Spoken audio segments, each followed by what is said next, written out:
오늘 우리 말씀을 통해서 성령의 능력으로 하나님의 나라를 세우라라는 제목으로 함께 하나님의 말씀을 나눠보고자 합니다. 오늘부터 우리가 이제 사도행전의 말씀을 계속해서 볼 것입니다. 계속해서 나누고 또 사도행전을 통해서 많은 은혜를 받고자 합니다. 이 사도행전은 우리가 잘 아시다시피 누가가 기록한 이 서신으로서 사도행전의 그 주제는 무엇일까요? 사도행전의 주제에 관해서는 굉장히 많은 의견들이 있습니다. 사도행전의 주제는 보는 관점에 따라서 다양할 수 있습니다. 이를테면 우리가 사도행전을 또 성령행전이라고 하면서 성령에 관해서 이야기를 하고 또 교회에 관해서 이야기를 하고 또 기도에 관해서 성교에 관해서 이야기하고 있습니다. 사도행전은 보는 관점에 따라서 많은 그런 주제들을 이야기할 수 있습니다. 그러나 그 중에서 그 어떤 것도 사도행전의 핵심 주제는 아닙니다. 사도행전에 그런 내용들이 많이 나오고 있지만 사도행전의 핵심 주제는 아니지요. 그렇다면 사도행전의 그 핵심 주제는 무엇인가? 그것은 다름이 아니라 하나님 나라의 확장입니다. 3절의 말씀에 예수께서 고난을 받으신 뒤에 자기가 살아계심을 여러 가지 증거로 드러내셨습니다. 그는 40일 동안 그들에게 여러 차례 나타나시고 하나님 나라에 관한 일들을 말씀하셨습니다. 라고 누가는 기록하고 있습니다.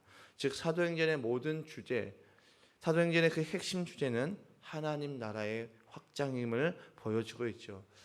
초기 기독교회, 이제 초기 한국교회가 전한 복음의 내용은 우리 지난 그 강사 목사님께서도 말씀하셨지만 두 가지의 메시지로 국한이 되죠. 첫 번째는 예수 믿고 천국 가자. 그다음에 두 번째는 예수 믿고 복 받자였습니다. 물론 복음에 있어서 이 내용들이 틀린 것은 아니지만 복음을 온전하게 이해하고 전한 내용은 아니었습니다. 이 외침을 통해서 우리나라의 그 신앙의 모습에는 두 가지 병폐의 모습이 있죠. 첫 번째 병폐는 우리의 신앙이 이분법적으로 국한되어진다는 것입니다. 이분법적인 사고에 갇혀져서 교회만 거룩하고 이 세상은 무조건 악하다라는 식의 그런 관점이 있습니다. 그래서 세상과 교회를 분리해서 세상과 교회를 담을 쌓았습니다. 제가 어릴 때 신앙생활을 할 때 이 세상의 노래를 듣는 것조차도 하나님 앞에 죄를 짓는 것이다 라고 하면서 아예 세상적인 부분에 대해서는 완전히 담을 쌓아버렸습니다. 그런데 사실 오늘날 우리가 이것을 보게 되면 그런 것이 아니었지요. 교회는 세상에서 하나님의 나라의 확장을 위해서 쓰임받는 곳입니다. 그리고 이 세상 역시도 하나님께서 창조하셨습니다.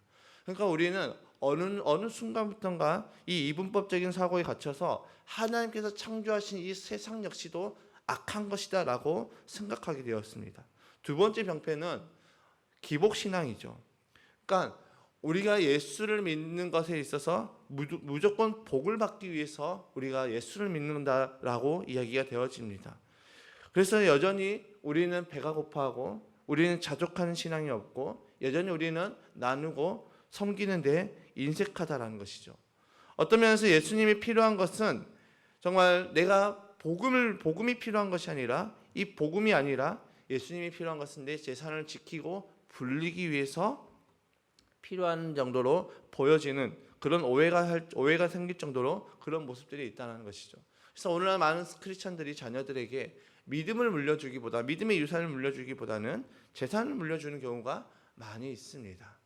그래서 우리는 우리 교회에서는 생명의 삶을 통해서 이런 부분들을 다 이제 다시 재정립하는 것이죠. 그래서 신앙에서도 우리가 균형이 필요하다. 우리 예전에는 우리가 교회만 중요시하고 가정과 우리의 일터는 늘 뒷전이었습니다. 그런데 그것이 하나님께서 원하시는 모습이 아니었던 것이죠. 하나님은 균형적인 신앙을 원하십니다. 때로는 가정이 중요하게 여겨질 때도 있고 때로는 일터가, 때로는 우리의 교회가 중요하게 여길 때가 있습니다. 예를 들어서 교회에서 어떤 집회를 하고 사역을 할 때는 교회가 중점적으로 바뀌어야 되죠. 혹은 이제 가정에 자녀들이 태어났을 경우에는 가정이 조금 더 중점적으로 바뀌어야 되죠. 이제 내가 막 직장을 구하고 출근한 이제 신입일 때는 직장이 좀 더 비중이 커지지만 다시 시간이 지나면 다시 이 모든 것들이 균형이 이루어져야 된다는 것입니다.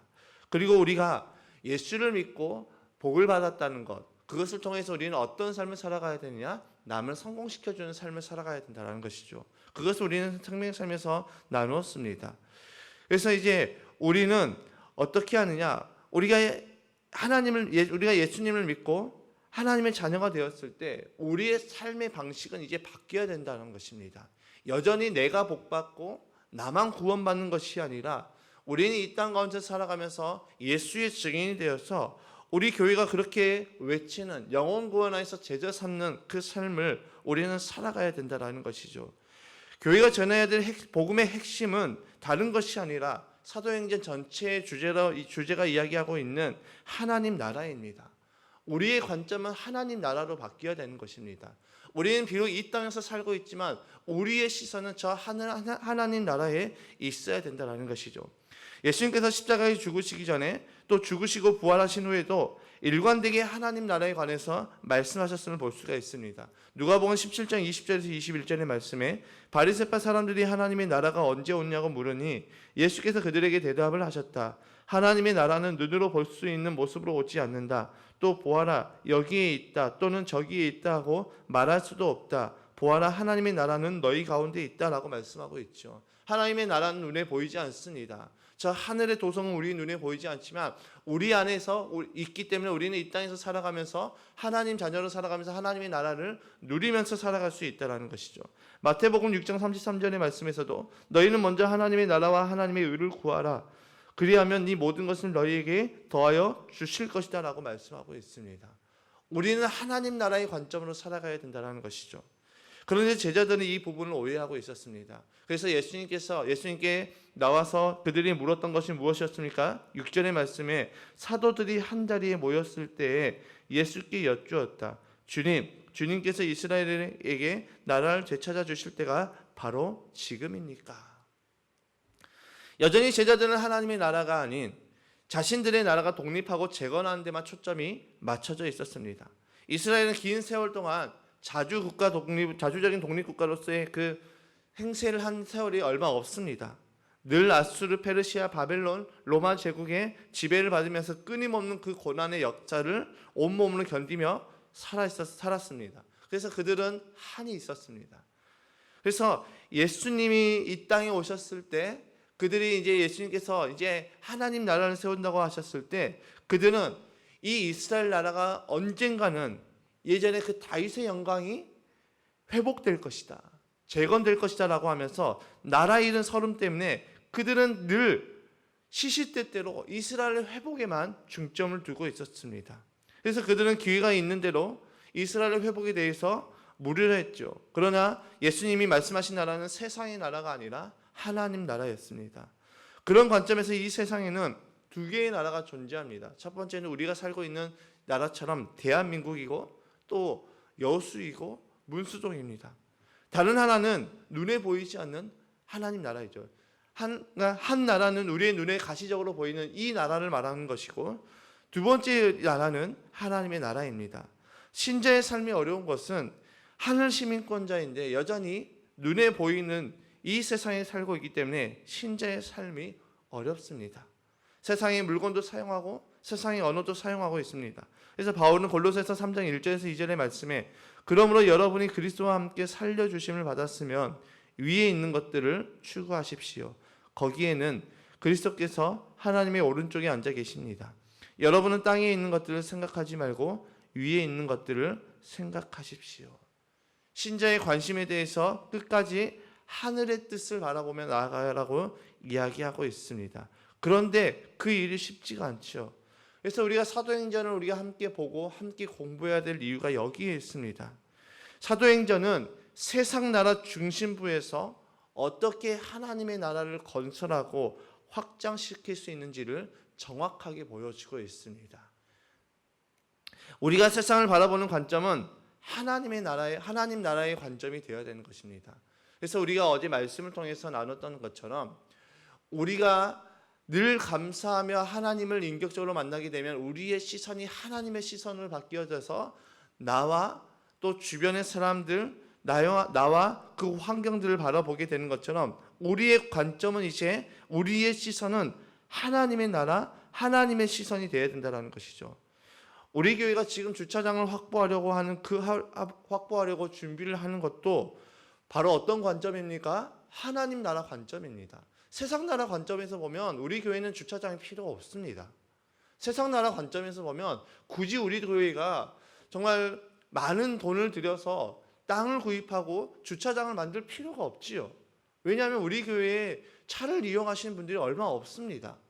그렇기 때문에 지금 이 순간에는 주차장이 전혀 필요가 없습니다. 그런데 우리는 이것을 우리의 세상 나라의 관점으로 보는 것이 아니라 하나님 나라의 관점으로 보게 되기 때문에 우리는 지역을 섬기기 위해서 우리가 이 일들을 감당하려고 하는 것입니다.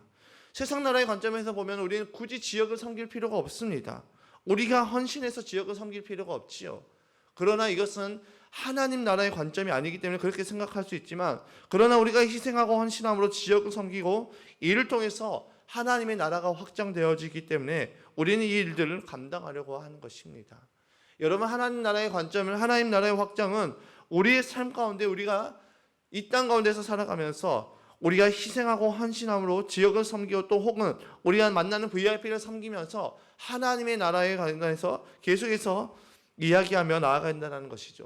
우리의 삶을 통해서 우리는 하나님의 나라를 보여줘야 됩니다. 우리의 삶을 통해서 우리는 예수를 보여줘야 되는 것입니다. 우리의 삶을 통해서 예수를 믿고 천국을 누리는 그 삶의 모습, 신자의 모습을 우리는 보여줘야 된다는 것이죠. 사도행전 교회는 달랐습니다. 핍박과 위기 중에서도 그들은 하나님 나라의 확장을 이루었습니다. 더욱 놀라운 것들은 갈릴리 사람들이 그 일들의 주역이 되었다라는 것이죠. 11절의 말씀에 갈릴리 사람들은 어찌하여 하늘을 쳐다보면서 서 있느냐. 이 당시 갈릴리 사람들은 그 어느 누구에게도 주목받지 못했던 사람들입니다. 오늘날로 따지면 비주류 사람들이죠. 그 사람들이 이제 하나님 나라의 확장에 주역이 되었다는 것입니다.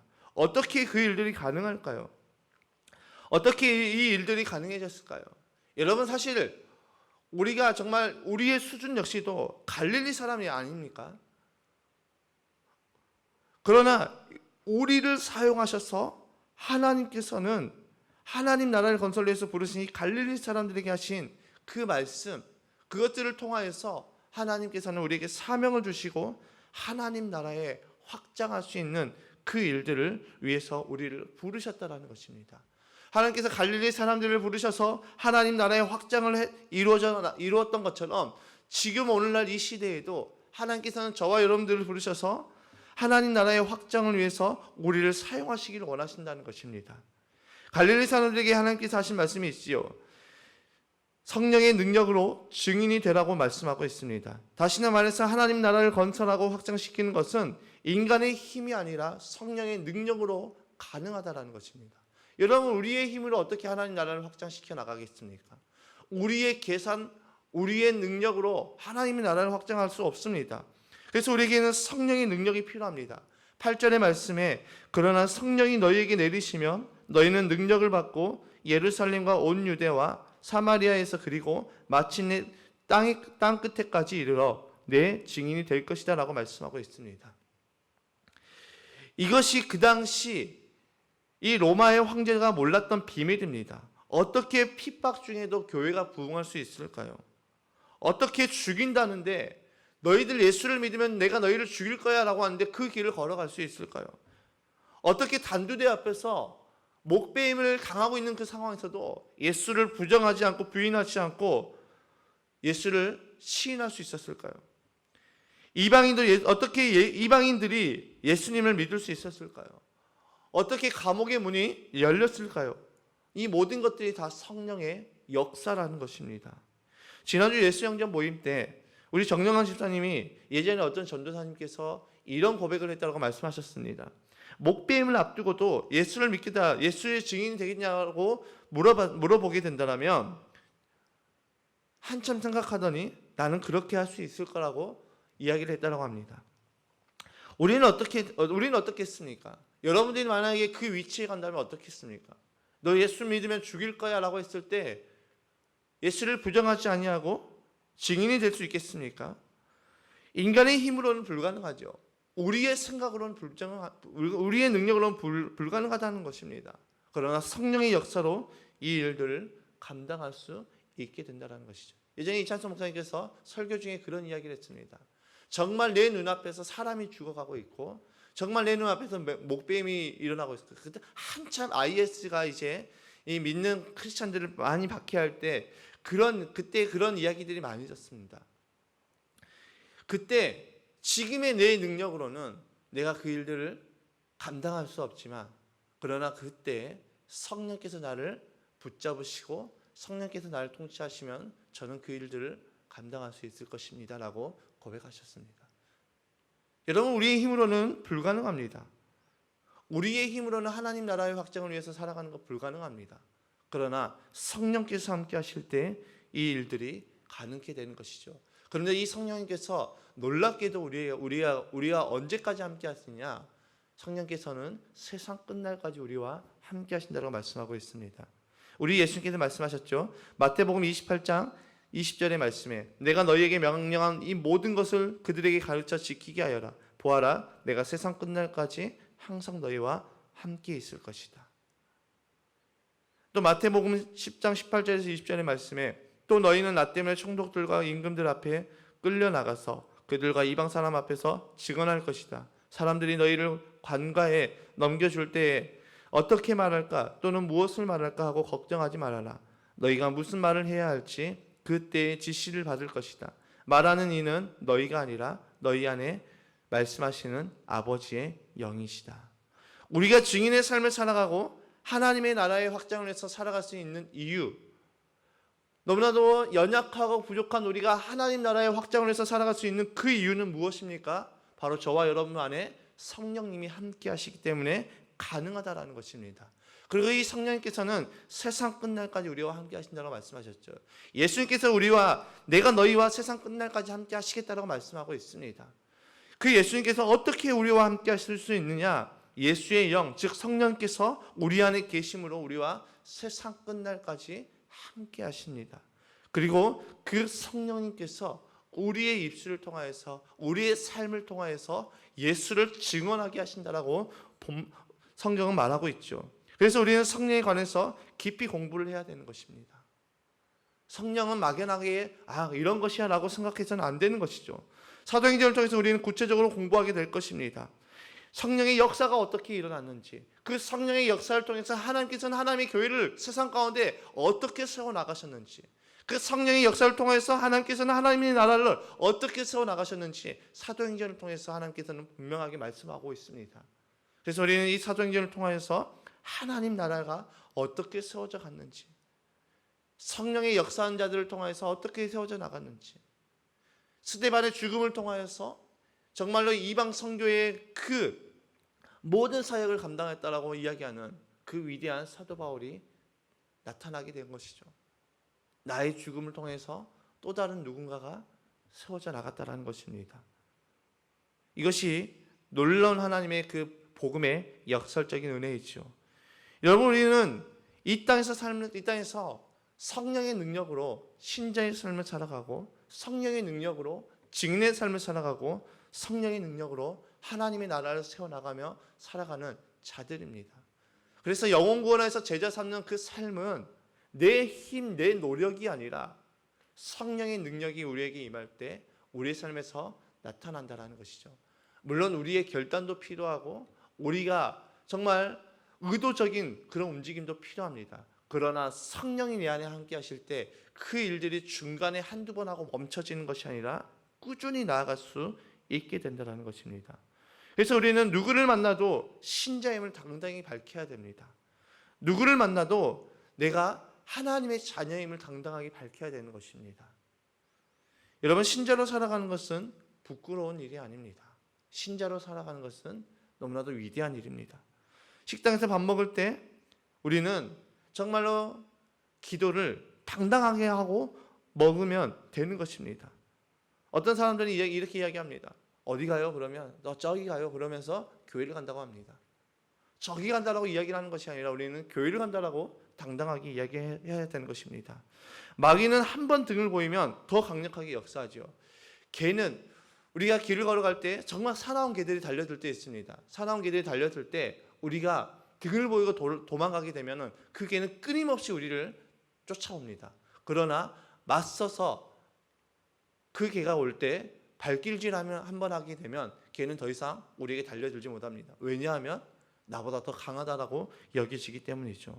사탄도 마찬가지입니다. 사탄에게 등을 한번 보이면 사탄은 끊임없이 우리를 공격하고 끊임없이 우리에게 더 강력하게 역사하죠. 그래서 우리는 맞서는 것이 중요합니다. 어떤 상황에서도 포기하고 멈춰서는 안 됩니다. 우리는 끝까지 이 길을 걸어가야 됩니다. 우리가 이 섬김의 길목에서 우리는 분명히 하나님께서 숨겨두신 그 보화를 발견하게 될 것입니다. 우리는 예수 믿고 단순하게 복받는 것이 아니라 우리가 이 땅에서 정말 성령의 능력으로 복음의 증인되어 살아갈 때, 우리는 그 삶에 충성하며 나아갈 때 우리는 그 길목에서 하나님의 놀라우신 그 보화를 발견하게 되게 되는 것이죠. 그리고 갈릴리 사람들에게 하셨던 말씀이 또 있습니다. 나는 너희들이 본 그대로 다시 올 것이다 라고 말씀하고 있습니다. 11절의 말씀에 갈릴리 사람들은 어찌하여 하늘을 쳐다보면서 서 있느냐, 너희를 떠나서 하늘로 올라가신 이 예수는 하늘로 올라가시는 것을 너희가 본 그대로 오실 것이다 하고 말하였다. 재림에 관한 말씀이죠. 그러니까 하나님 나라를 건설하는 그 증인들은 반드시 때를 알고 살아야 합니다. 그 때는 이 땅에서 부자가 되는 때, 출세를 하는 때, 내가 성공을 하는 때, 내 상황이 역전되는 때를 말하는 것이 아니라 재림의 때를 이야기하고 있습니다. 이 재림의 때에 비로소 하나님 나라가 완성이 되는 것이죠. 지금 하나님의 나라는 여전히 이루어져 가고 있습니다. 이 하나님 나라가 완성이 된 때는 언제이냐? 주님이 다시 오실 그때이죠. 그래서 너희를 떠나서 하늘로 올라가신 이 예수는 하늘로 올라가신 것은 너희가 본 그대로 오실 것이다 라고 이야기하고 있습니다. 이 재림의 때를 기억하면서 사는 것이 굉장히 중요합니다. 성경에서 이 재림의 때, 예수님께서 오신 때에 대해서 도적같이 온다라고 이야기하고 있습니다. 그런데 이 도적같이 온다라는 것은 믿는 신자에게 적용되는 말씀이 아니라 하나님을 알지 못하고 이 땅에서 허랑방탕한 삶을 살아가는 자들에게 도적같이 오는 때이지요. 여러분, 우리는 신부입니다. 신부에게 그 혼인잔치의 날은 우리에게 기다림의 날이지, 어느 날 갑자기 우리가 삶을 살아가는데 너 내일 갑자기 살아가는데 신랑이 와서 우리 결혼하자, 이런 것이 아니라는 것입니다. 우리가 재림의 때를 기억하며 사는 것이 중요한 이유는 바로 여기에 있습니다. 하나님 나라의 건설에 대한 긴박성을 우리는 가질 수 있습니다. 그래서 바울이 고백하지요. 고린도후서 6장 2절에 이르시되 내가 은혜 베풀 때 너에게 듣고 구원의 날에 너를 도왔다 하셨으니 보라 지금은 은혜 받을 만한 때요, 보라 지금은 구원의 날이로다 라고 이야기하고 있습니다. 여러분, 우리 교회에 복음의 열린 문을 향해서 열심히 나아가야 되는 것입니다. 복음의 문이 열렸을 때 우리는 그 길을 걸어가야 된다는 것입니다. 그리고 그때를 그 삶을 살아가는 것이 바로 마지막 때 주님을 기다리는 신앙의 모습입니다. 마지막 때를 기다리는 것은 교회 안에 들어와서 우리가 계속해서 기도하는 그런 것이 아니라, 기도만 하고 있는 교회 안에서만 있는 것이 아니라 우리가 깨어있다라는 것은 우리가 이 땅에서 살아가면서 예수님께서 우리에게 말씀하셨던 것처럼 성령이 너에게 임하면 너희는 땅끝까지 이르러 내 증인 된다라고 말씀하셨던 것처럼 우리는 이 땅에서 증인된 삶을 살아가는 것이 이 마지막 때에 깨어있는 삶이라는 것이죠. 1992년 이장림 목사를 비롯한 수많은 사람들이 휴거를 기다리면서 다 몰려들어서 기도하였습니다. 그러나 그것은 사기극으로 이야기가 되고 그로 인해서 수많은 사람들이 정말 크리스천들을 조롱하기 시작했죠. 여러분, 이 마지막 때를 준비하는 신앙, 마지막 때를 위해서 깨어있다는 것, 산속에 들어가거나 교회에만 머물거나 기도원에만 있는 것, 세상을 단절하고 우리끼리 모여있는 것이 깨어있는 신앙이 아닙니다. 세상에서 하나님 나라의 확장을 위해서 쓰임받고 그 일들을 위해서 우리가 성령의 능력으로 그 삶을 살아가는 것이 깨어있는 것이죠. 그렇게 살아갈 때 주님 오실 그날은 도적같이 온 날이 아니라 우리가 고대하고 기다리는 그 날이 되는 것입니다. 또 우리가 주님의 때, 재림의 때를 기억해야 되는 그 이유가 무엇인가? 고난 앞에 좌절하지 않기 때문이죠. 왜냐하면 우리는 이 고난의 끝을 알고 있기 때문이죠. 고난의 끝에 무엇이 있습니까? 최후 승리가 있다는 것을 알기 때문입니다. 그래서 계시록에서 1260일, 한때, 두때, 반때 등의 그런 이야기가 많이 나옵니다. 하나님의 때가 있다는 것이죠. 그때까지는 피를 흘려야 하고 울어야 하고 또 내 마음에 정말 고난이 되고 핍박을 당하기도 하고 환난이 우리 안에 오지만 그것이 우리에게 간증이 되고 우리의 상급이 될 것이라고 말씀하고 있습니다. 우리 교회는 성령께서 세우신 교회입니다. 사람들이 세운 것 같지만 성령님께서 세우신 교회입니다. 그렇게 우리는 재림의 때를 바라보며 살아가야 되는 것이죠. 우리는 모두 성령의 사람들입니다. 성령의 사람들은 재림의 때를 바라보며 그 때를 기억하며 우리는 이 땅에서 증인된 삶을 살아가게 되는 것입니다. 계시록 1장 7절의 말씀에 보아라 그가 구름을 타고 오신다. 눈이 있는 사람은 다 그를 볼 것이요 그를 찌른 사람들도 볼 것이다. 땅 위의 모든 족속이 그분 때문에 가슴을 칠 것이다. 꼭 그렇게 될 것입니다. 아멘. 이렇게 기록되어 있습니다. 성령의 능력으로 무장되었을 때 우리는 비로소 이 땅에서 복음의 증인이 될 수 있습니다. 성령의 사람으로 살아갈 때 우리는 복음의 증인으로 살아갈 수 있습니다. 그래서 성령의 능력으로 복음의 증인이 되어서 하나님의 나라를 세우는 하나님의 사람이 되시기를 주님의 이름으로 축복합니다.